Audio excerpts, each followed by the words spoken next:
Mesdames et messieurs, bonsoir. Il est 19 heures. Je vous propose d'ouvrir cette nouvelle séance du Conseil municipal qui se déroule exceptionnellement ce soir à la salle Félix Arnaudin en raison de la situation sanitaire et particulièrement du développement du variant Omicron.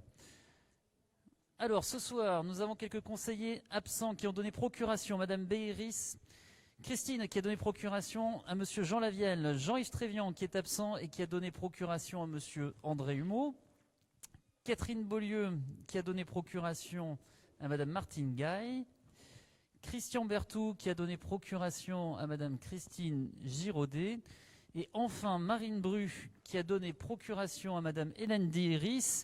Marine Bru qui est absente ce soir en raison d'un heureux événement puisqu'elle a accouché il y a quelques jours d'une petite Lilou. Nous lui adressons toutes nos félicitations. Je sais pas. Non, il nous manque peut-être une procuration. Je demande à l'administration générale de vérifier. Alors, avant de dérouler la séance, il nous faut choisir un secrétaire de séance. Qui sera ce soir Madame Hélène Déhéris. Merci. Et nous allons commencer avec l'approbation du procès-verbal de la séance du 16 décembre 2021. Est-ce qu'il y a des observations? Non, je mets donc le PV aux voix. Qui est pour? Qui est contre? 5 contre, pas d'abstention. Je vous remercie.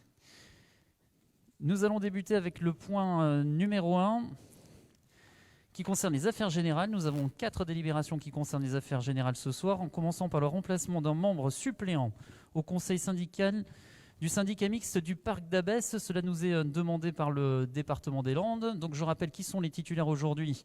Donc moi-même, monsieur le maire, monsieur Jean Lavielle, monsieur Alain Godot, monsieur Sébastien Ducasse, monsieur Joël Léonard, en suppléant monsieur André Humeau, monsieur Jean-Yves Trévian, monsieur Thierry Lheureux et madame Catherine Beaulieu. Donc un poste est à pourvoir au titre de suppléant dans cette instance, qui, je l'espère, ne siégera pas très longtemps encore, puisque, comme vous le savez, nous souhaitons avancer sur le sujet d'Abbesse avec le conseil départemental.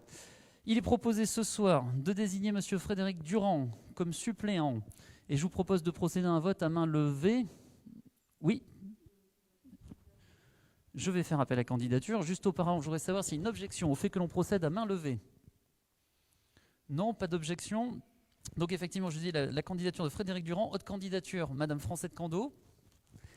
Est-ce qu'il y a d'autres candidatures pour ce poste de suppléant?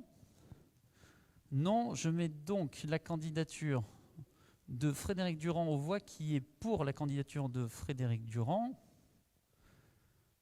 Vous ne votez pas? Qui est pour la candidature de Francette Cando? 3 voix. Qui s'abstient? 4 voix, pardon, la procuration de Christian Berthoud, merci. Qui s'abstient? 5 abstentions. Donc est élu monsieur Frédéric Durand comme suppléant dans cette instance. Je vous remercie.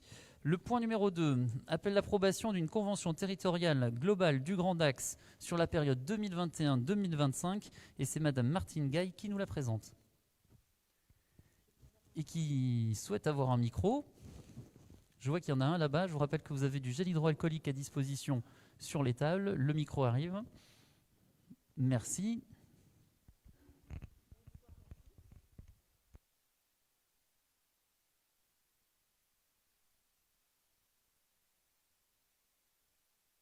Commence. Bonsoir à tous. Je voudrais redire le rôle des caisses d'allocation familiale qui ont plusieurs missions. Ces missions sont d'aider les familles à concilier vie familiale, professionnelle et sociale, de faciliter la relation parentale, de favoriser le développement de l'enfant et soutenir les jeunes, de créer les conditions favorables à l'autonomie, à l'insertion sociale et professionnelle, et d'accompagner les familles pour améliorer leur cadre de vie et leurs conditions de logement. Pour accomplir ces missions, elle collabore avec les collectivités locales, agglomérations et communes qui, par leur domaine de compétences, sont investies dans des politiques familiales et sociales répondant aux besoins du quotidien des citoyens. Donc cette convention territoriale a été élaborée à la demande de la Caisse nationale qui a demandé aux différentes caisse d'allocation familiale territorialisée de créer des conventions au niveau intercommunal pour prendre le relais des contrats enfance-jeunesse. La convention territoriale globale couvre les domaines d'accès aux droits, d'accueil de la petite enfance, d'accueil périscolaire et extrascolaire, la jeunesse, le soutien à la parentalité, l'animation de la vie sociale. Cette convention est conclue entre la communauté d'agglomération, les communes du Grand Axe et la Caisse d'allocation familiale des Landes. Elle s'appuie sur le projet de territoire de la collectivité et résulte d'une analyse partagée des enjeux dans le domaine des services aux familles et de l'accès aux droits, intègre les orientations du schéma départemental des services aux familles, valable de 2019 à 2024 du département des Landes, et s'inscrit dans l'engagement numéro 1 de la stratégie nationale de lutte contre la pauvreté relatif à l'égalité des chances dès les premiers pas pour rompre la reproduction de la pauvreté. Il est donc proposé au Conseil municipal d'approuver cette convention que vous pourrez lire à la suite de la délibération et qui couvrira la période s'étendant de 2021 à 2025. Et pour cela, d'autoriser Monsieur le maire à signer la dite convention et tout document se rapportant à l'exécution de ce dossier. Est-ce qu'il y a des observations? Non, je mets donc la délibération aux voix. Qui est pour? Qui est contre? Pas d'abstention, adopté à l'unanimité. Je vous remercie. Je voudrais juste ajouter qu'à suivre, vous trouverez les différents domaines concernés, les prestations versées, les partenariats existants et les domaines d'action. Merci pour ces précisions. Le point numéro 3 appelle le sujet du financement de la piscine municipale suite et fin. C'est M. Joël Léonard qui nous en parle. Bonsoir.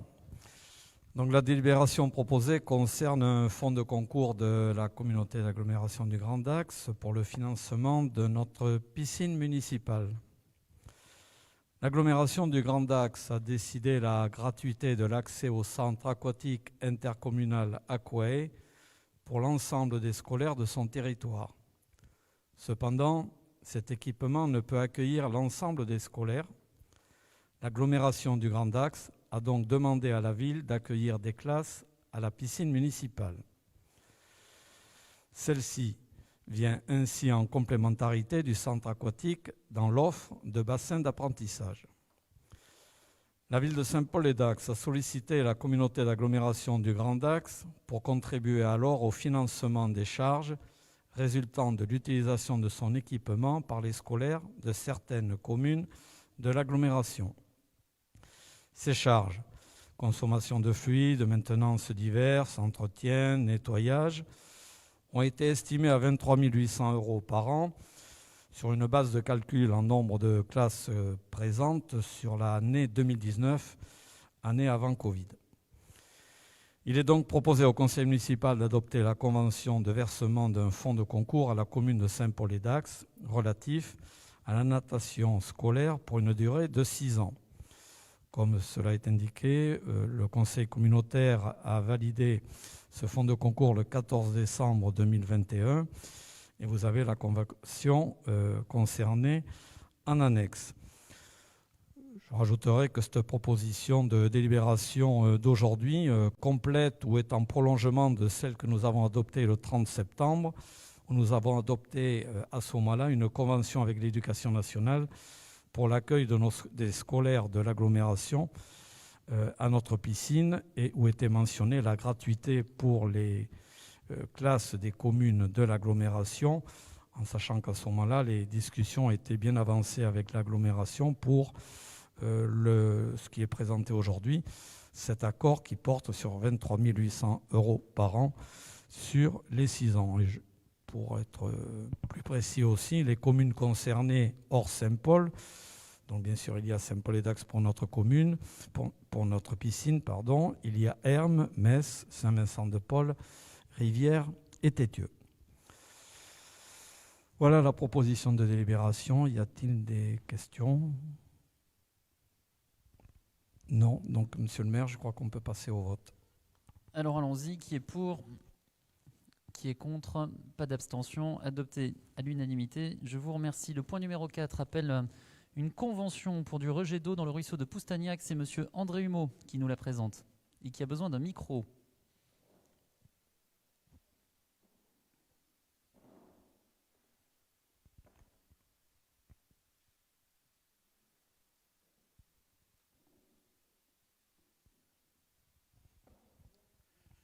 Bonsoir.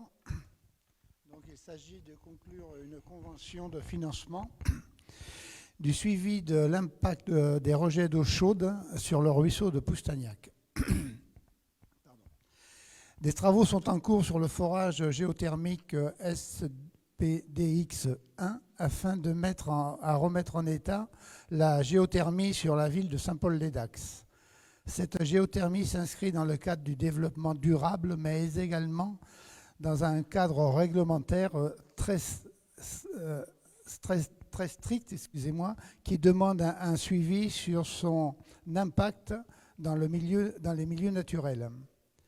En effet, une fois que l'eau chaude du forage, environ 55 degrés, a effectué son circuit dans les différents points desservis, piscines, etc., elle est rejetée dans le milieu naturel du ruisseau de Poustagnac.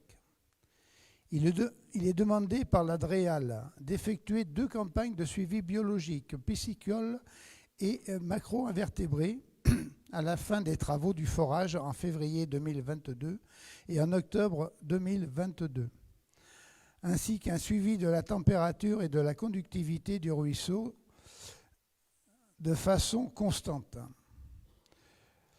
Comme la ville de Saint-Paul-les-Dax n'est pas la seule à rejeter de l'eau à cet endroit, il est décidé de réaliser ce suivi conjointement avec le groupe Thermadour.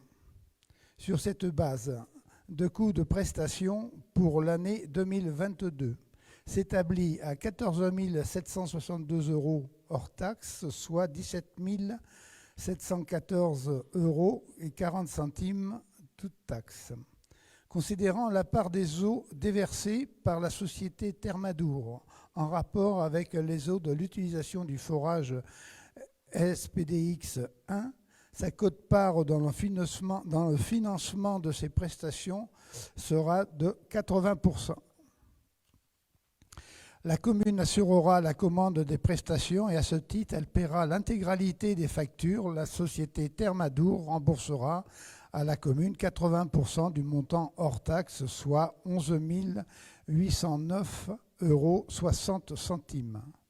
Cet accord doit être concrétisé par la signature d'une convention de partenariat financier dont le modèle est joint en annexe. Il est proposé au conseil municipal d'autoriser Monsieur le maire à signer cette convention et tout document s'y rapportant. Considérant la nécessité de réaliser conjointement avec Thermadour le suivi de l'impact des rejets d'eau chaude et sur le ruisseau de Poustagnac, considérant qu'il y a lieu de fixer les règles de cofinancement des prestations. Donc, après vous avoir entendu, avez-vous des questions ? Non ? Pas d'observation. J'en profite pour dire que les travaux effectivement de rénovation du forage géothermique se poursuivent et que vous verrez les installations en place, ces grandes installations qui ont été déployées jusqu'à la mi-février environ. Merci. Je mets donc la délibération aux voix. Qui est pour ? Qui est contre ? Pas d'abstention. Adopté à l'unanimité. Nous passons aux affaires financières avec les cas de remboursement dans le cadre de nos régies. C'est monsieur Jean Lavielle qui nous l'explique.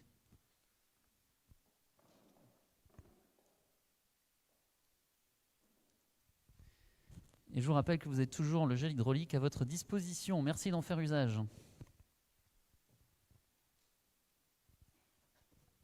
Bonsoir à tous.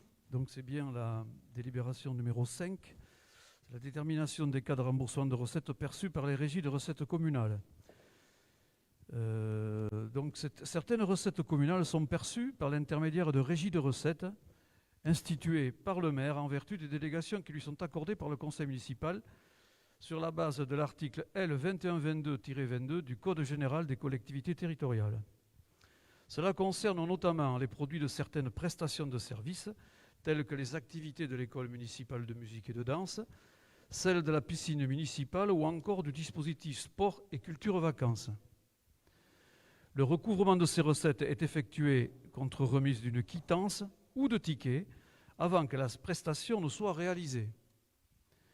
La délibération du conseil municipal numéro 2020-8-07 en date du 27 août 2020 détermine les cas de remboursement de recettes perçues par les régies de recettes communales. Cette délibération précise les cas suivants. Alors tout d'abord, le cas de force majeure qui concerne le bénéficiaire ou un membre de sa famille directe.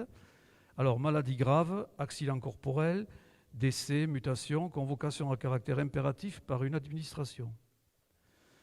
Ensuite, deuxième cas de force majeure concernant le service ou l'établissement délivrant la prestation de services dont le recouvrement est assuré par une régie de recettes communales.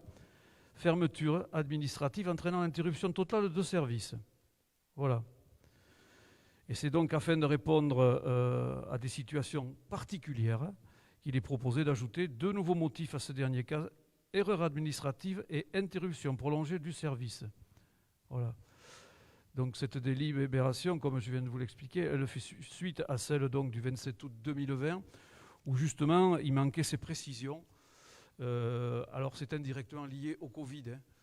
Vous l'avez compris, par exemple, c'est le cas où un professeur serait absent, pour une raison ou pour une autre, pour le Covid en particulier, et que effectivement l'élève ou les parents de l'élève donc demanderaient un remboursement. Voilà, ce cas-là n'était pas traité. Et c'est toujours pareil, il faut être devant le fait accompli pour se rendre compte que ça manque dans la délibération. Voilà pourquoi ce soir, on a une nouvelle délibération pour ce sujet-là. Est-ce que vous avez des questions à poser ? Pas de questions, je mets donc la délibération aux voix. Qui est pour ? Qui est contre ? Pas d'abstention. Adopté à l'unanimité. Nous passons au personnel communal avec la modification du tableau des effectifs. Merci. Ah, c'est bon. Sylvie Péducas. Oui, bonsoir. Donc, une délibération, comme nous en rencontrons régulièrement dans ce conseil municipal, donc qui concerne une modification partielle du tableau des effectifs. Sur la filière administrative, la création d'un poste de rédacteur principal de 2e classe va permettre de stabiliser pendant 1 an avant son départ à la retraite la situation d'un agent en reclassement. Cette création est à mettre en relation avec la modification, donc suppression-création dans la filière sportive du grade d'éducateur APS principal de 1re classe en grade d'éducateur APS principal de 2e classe, de façon à stabiliser dans ses fonctions donc l'éducateur qui remplaçait cette personne sur ses missions au préalable. À voir également sur la filière technique le passage à temps complet, donc la création de 2 grades d'adjoint technique temps complet 35 heures pour des agents d'entretien et de restauration. Et enfin sur la filière sociale et médico-sociale, donc tout d'abord des modifications du tableau des effectifs qui sont statutaires, donc pour 8 postes d'auxiliaire de puériculture principale de 2e classe, qui désormais relève de la catégorie B. 8 postes d'auxiliaire de puériculture principale de 1re classe, même chose, qui relève désormais de la catégorie B. Et un poste d'auxiliaire de puériculture de classe supérieure, donc sur un remplacement qui passe un auxiliaire de puériculture de classe normale. Et enfin, un poste d'agent social principal de 2e classe qui convient de supprimer pour créer un poste d'ATSEM principal de 2e classe, donc qui correspond à la pérennisation d'un agent en tant qu'ATSEM qui était agent social jusque-là puisque ne bénéficiant pas du concours, mais qui peut accéder désormais au grade au titre de l'ancienneté. Est-ce que vous avez des questions ? Je mets donc la délibération aux voix. Qui est pour ? Qui est contre ? Pas d'abstention. Adopté à l'unanimité. Nous passons au marché public et le point numéro 7 qui appelle un groupement de commandes entre la ville et le CCAS et M. Emmanuel Vigne qui va récupérer un micro qui nous présente ce groupement.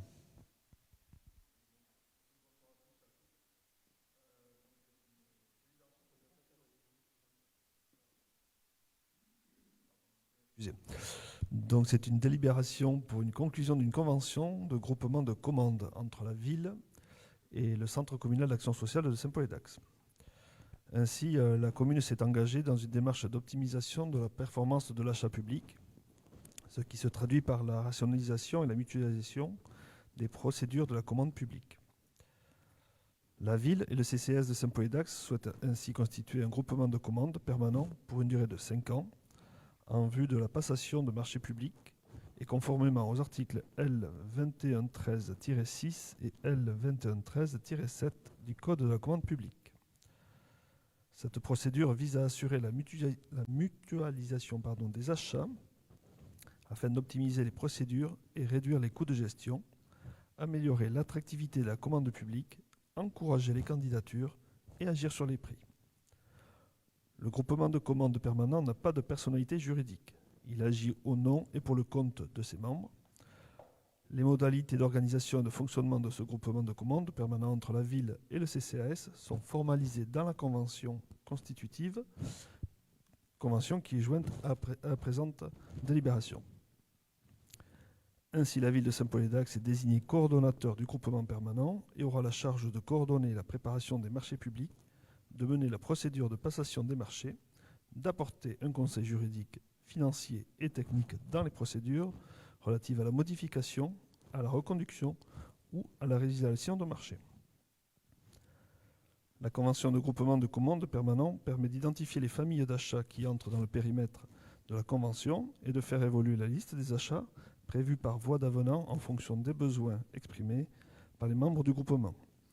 Cette convention n'empêche pas chacun des membres du groupement de lancer des procédures séparément, même si la famille d'achat entre dans le périmètre de la convention.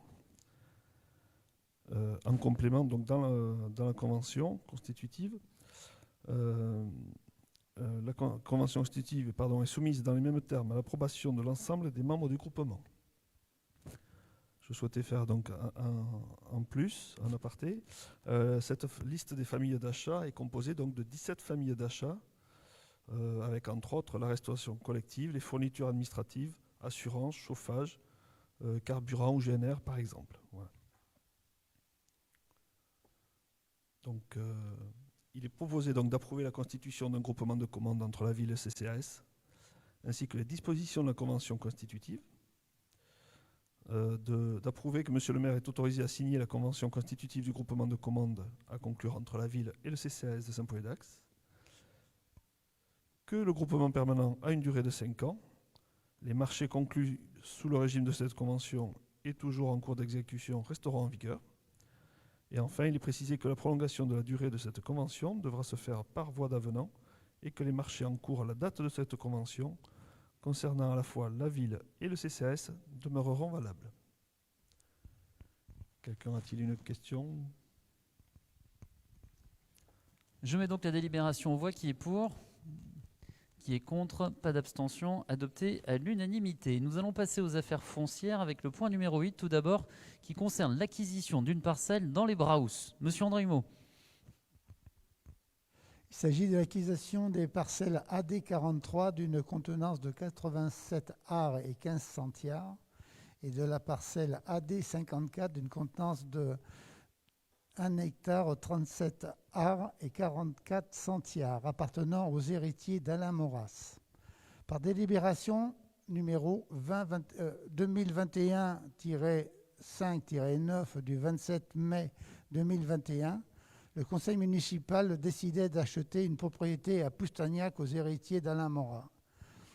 Afin de liquider totalement la succession, ces derniers proposent également de céder à la commune 2 parcelles de terrain situées au lieu-dit Les Braus, à l'euro symbolique. Il s'agit donc de la parcelle AD 43 et de la parcelle AD 54, actuellement en nature de taillis. Ces terrains en zone inondable pourraient, le moment venir, servir à la compensation dans des opérations portées par la collectivité, et la parcelle AD 54 possède la caractéristique pour être éventuellement plantée en peuplier. Il est proposé au conseil municipal d'autoriser Monsieur le maire à engager la procédure d'achat des parcelles encadastrées AD 43 d'une contenance de 87 arts et 15 centiares et AD 54 d'une contenance de 1 hectare 37 arts et 44 centiares appartenant aux héritiers d'Alain Morat pour l'euro symbolique. Y a-t-il des questions? Giraudet. Alors même si nous sommes complètement pour cette délibération, on voudrait juste intervenir pour avoir une explication et des informations complémentaires. L'agglomération du Grand Axe est en charge de cette compétence de la gestion des milieux aquatiques et de la prévention des inondations. Elle est engagée sur un papier depuis 2020 et jusqu'en 2026 et perçoit la taxe dite GEMAPI pour participer au financement des actions menées sur ce programme. À ce titre, une des actions est l'aménagement des zones d'extension des crues en achetant le foncier, en effectuant les travaux nécessaires, permettant l'entretien du milieu et favorisant la restauration des barthes afin de prévenir le risque d'inondation et participer à la préservation du site présentant un potentiel écologique. En novembre 2019, une opportunité d'achat des barthes a été permise à l'agglomération et elle a pu acquérir 22,9 hectares sur ce secteur. En accord avec M. Morat, qui avait été reçu par l'agglomération sur ces deux parcelles concernées, mais il n'avait pas été suivi d'action. Donc notre interrogation, elle se porte juste sur le fait que nous aurions voulu savoir si cette opération n'aurait pas pu être faite pour compléter le projet qui a débuté par l'agglomération, même s'il est important pour notre commune d'avoir effectivement des terrains en vue de compensation pour les projets futurs. Oui, j'ai pas tout l'historique des achats dans les Brahoux. L'achat de cette parcelle nous a été proposé par les héritiers Morat. La GEMAPI, alors la digue qui entoure cette parcelle est partiellement détruite. Le canal dont fait partie l'achat n'est plus régulé côté Poustagnac. Et on n'a pas eu d'avertissement de l'agglo concernant cet achat, etc. D'ailleurs, on a l'intention de voir d'autres terrains. On nous propose aussi d'autres terrains dans les Brahoux. Voilà. Effectivement, vous avez vous-même apporté la réponse à votre question dans la question. Effectivement, c'est des zones intéressantes pour la compensation pour la collectivité. Donc, il n'y a pas d'hésitation à accepter en fait cette transaction pour de nouveaux terrains. Et j'ajoute que cela s'inscrit pleinement en fait dans la stratégie proposée le 24 septembre 2020, dans l'orientation stratégique et écologique pour la ville, d'acquérir davantage de foncier pour des usages divers. Est-ce qu'il y a d'autres questions ou observations? Non. On met donc la délibération aux voix. Qui est pour? Qui est contre? Pas d'abstention. Adopté à l'unanimité. Le point numéro 9 appelle lui aussi une acquisition, cette fois-ci du côté de la rue des Fauvettes. Monsieur Frédéric Durand nous en parle.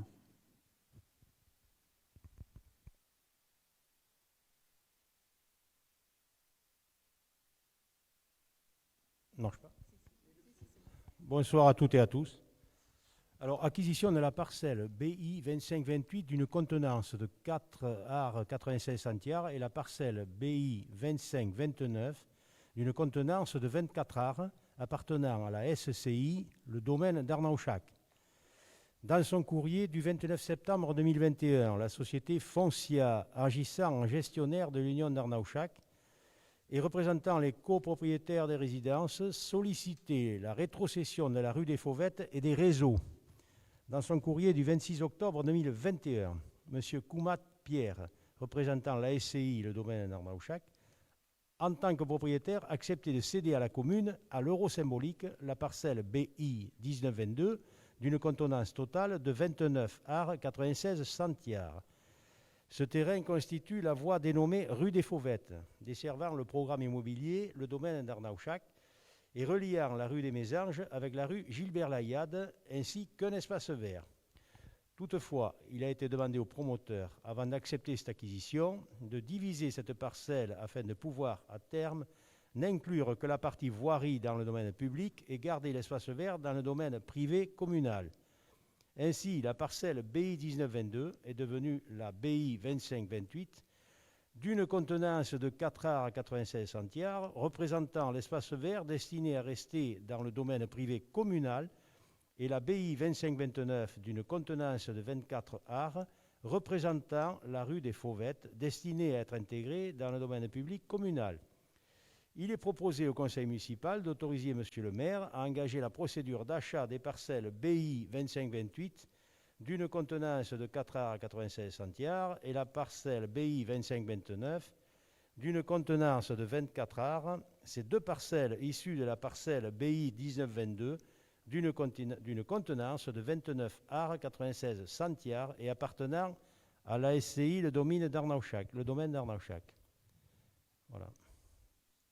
Il est donc proposé au conseil municipal d'autoriser Monsieur le maire à engager les... Mais je viens de le lire, ça. Oui, On est bon. Et derrière toutes ces explications détaillées et techniques, chacun aura reconnu le petit espace vert de la rue des Fauvettes. Voilà. Est-ce qu'il y a des observations? Non, je mets donc la délibération aux voix. Qui est pour? Qui est contre? Pas d'abstention. Adopté à l'unanimité. Je vous remercie. Le point numéro 10, est-ce que la délégation de pouvoir appelle des observations ou des questions? Non. Très bien. Alors ce soir, nous avons à nouveau une intervention citoyenne. Je lève donc la séance du conseil municipal pour ouvrir ce temps d'intervention citoyenne. Et nous devons avoir la présence ce soir de monsieur Jérôme Eke. C'est bien ça? Voilà, je vais vous inviter à nous rejoindre ici à la table des délibérations, de sorte à ce que vous puissiez vous exprimer devant la représentation municipale. On va vous fournir un micro et je crois que ce soir, votre question va porter sur le budget. Je vous en prie, installez-vous, vous avez du gel hydroalcoolique, un micro arrive.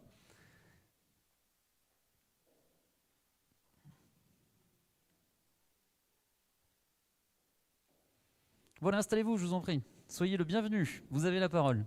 Merci. Bonsoir à tous. Donc ma question s'adresse à Monsieur Jean Lavielle, relatif aux informations qui ont été données dans le journal d'information du mois de janvier sur le budget de la commune. Et en regardant l'infographie qui est très claire, et merci pour ça, on s'aperçoit qu'il y a quasiment 14 millions de recettes pour 2022 et en dépenses, on est plus vers les 22 millions d'euros. Donc je me disais, est-ce qu'il manque des recettes ou est-ce que tout est compensé par les emprunts ou... Voilà.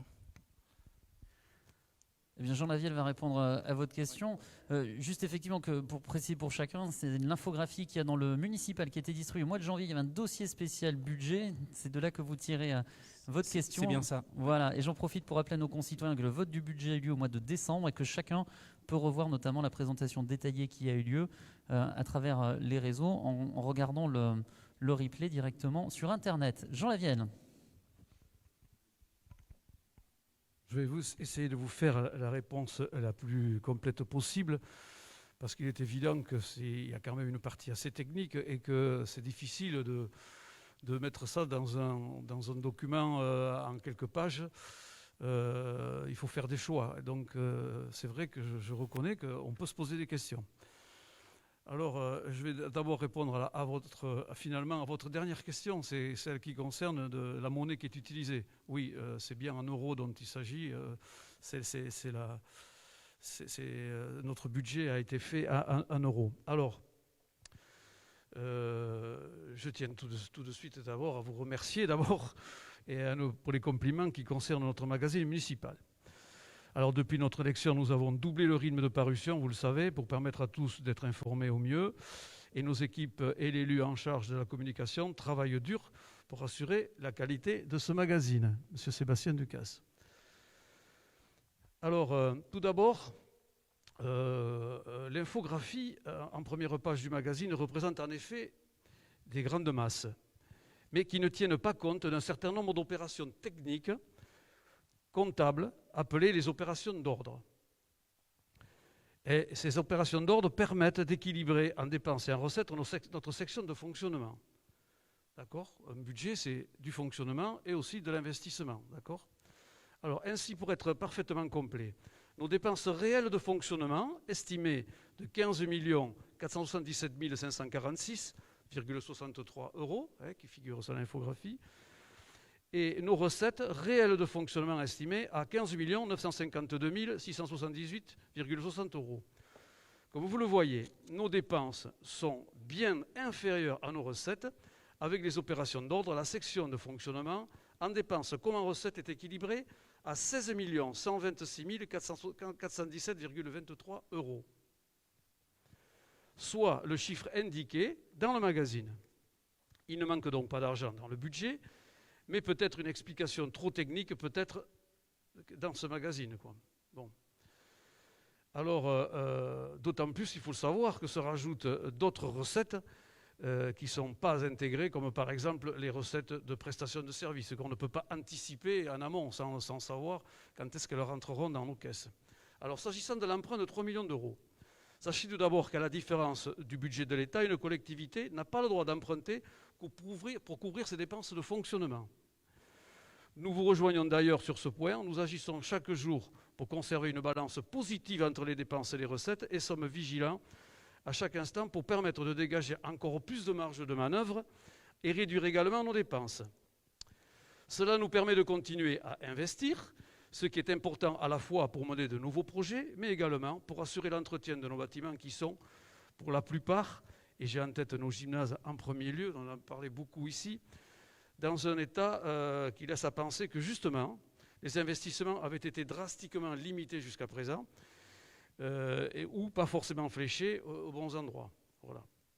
Alors sachez, pour répondre à votre interrogation, que lorsqu'une ville voit ses dépenses passer au-dessus de ses recettes, elle court le risque d'être mise sous tutelle de l'État, via la préfecture bien sûr, mais cela n'arrivera pas, du moins pas cette année encore.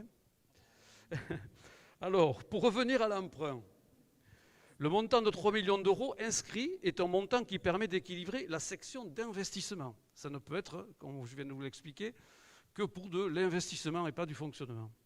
Là encore, vous voudrez bien m'excuser par avance d'être un peu technique, mais l'explication l'est malheureusement. Alors, traditionnellement, la ville votait son budget en mars de l'année d'exécution, comme beaucoup de communes d'ailleurs.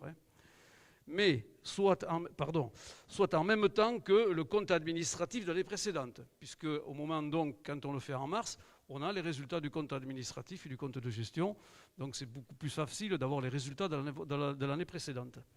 Alors ce compte administratif permet donc, lorsque la gestion est saine, de récupérer un résultat de fonctionnement positif qui vient ensuite abonder la section d'investissement du budget N pour l'équilibrer et mener des opérations d'amélioration, d'entretien, d'acquisition ou de construction. Cependant, le fait de voter le budget en mars empêche les services de commencer à réellement réaliser les projets avant le mois d'avril, ce qui génère de nombreux décalages financiers et temporels dans l'exécution. Voilà pourquoi nous avons choisi une nouvelle façon de procéder. Alors nous avons donc décidé, et ça vous allez pouvoir le voir, c'était dans la page 11, nous avons donc décidé cette année de voter le budget 2022 en décembre 2021 et non pas en mars 2022. Voilà, vous l'avez vu. Alors je continue. Alors, en conséquence, donc, pour équilibrer la section d'investissement, nous ne disposons pas encore du résultat de l'année 2021, comme je vous l'ai indiqué tout de suite. Il sera constaté lors du vote du compte administratif en mars 2022. Et nous sommes, comme cela est permis par la loi, obligés d'équilibrer la section d'investissement avec un emprunt. Voilà, c'est un emprunt qui sera certainement provisoire. Alors le montant nécessaire était de 3 millions d'euros. C'est ce que nous avons indiqué et cet emprunt ne sera sans doute pas mobilisé. Et ça, nous le verrons quand nous voterons le budget supplémentaire au mois de, ça risque d'être au mois de mai ou peut-être juin. Donc nous verrons tout cela lors du vote donc, du budget supplémentaire, car ce budget complémentaire permettra justement d'affecter à l'investissement le résultat constaté de l'année précédente, donc de l'année 2021, et d'effacer l'emprunt de 3 millions. Nous en profiterons également pour mettre fin à la pratique des années antérieures de report systématique d'un grand nombre de lignes de dépenses en investissement, jamais réalisées, et qui traînent depuis plus de 3 ans, pour certaines, dans nos comptes. Et cela mobilise, vous le comprenez, de l'argent public pour rien. Alors après le vote du budget supplémentaire, donc 2022, nous disposerons ainsi d'une base claire et saine. Voilà, pour finir, notre dette actuelle s'élève à 7,6 millions d'euros et nous remboursons chaque année environ 800 000 euros. C'est écrit là aussi dans le magazine. Donc c'est 800 000 euros de capital, donc toujours pareil en section d'investissement, et un peu moins de 200 000 euros d'intérêt en section de fonctionnement. Voilà. Alors j'avoue que c'est peut-être pas facilement compréhensible. Merci beaucoup. Merci pour ces explications. Voilà. J'ajoute une chose, nous n'avons pas l'intention de passer sous la tutelle de la préfecture, hein, mais bien au contraire d'améliorer le résultat en fait, de nos opérations de sorte à pouvoir financer davantage de projets. Je tenais à rassurer tout le monde. Tout est bon? Pas d'observation? Merci beaucoup pour votre intervention. Merci Jean Lavielle pour la réponse apportée. L'ordre du jour étant épuisé, je lève la séance. Merci et bonne soirée à tous.